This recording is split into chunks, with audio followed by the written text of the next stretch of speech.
राज्य सरकार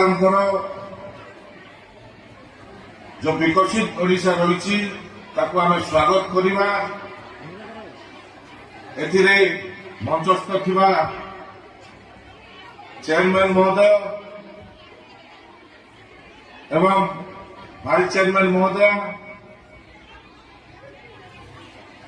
जिला परिषद मेंबर माने सरपंच समिति माने एवं ब्लॉक सब कर्मचारी बाकी माँ भौणी माने मीडिया भाई माने पुलिस भाई माने समस्त को मो तरफ कृतज्ञता ज्ञापन करुछि। विकसित ओडिशा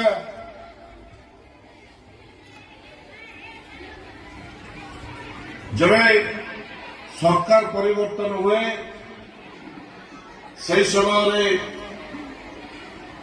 नामकरण मंडल चेंज हुए एवं को सरकार आसिले पदवी पदोन्नति कार्य करुछन्ति। देखु विगत सरकार वर्तमान सरकार भितर खाली नामकरण चेंज होइछि किंतु कार्य एक होइकी चलीछि। जे भी चाहिबो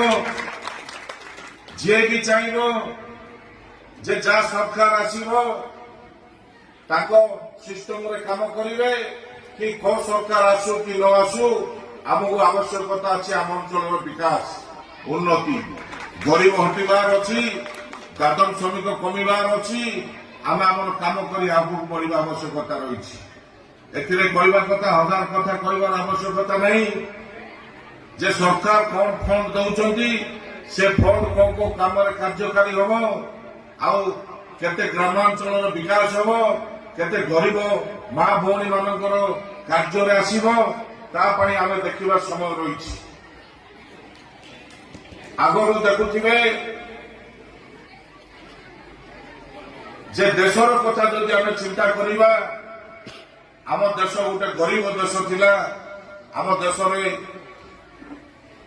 जो कार्य करने कथा से कार्य धीरे धीरे आगू बढ़ी बढ़ी चली तार कार्य किंदी आगू भल भाव बढ़ो ताकू ठीक भाव किंदी कार्यकारी करवा सही प्रति आम ध्यान देवा समय आसी। वर्तमान विगत सरकार गोटे उद्देश्य थिला वर्तमान सरकार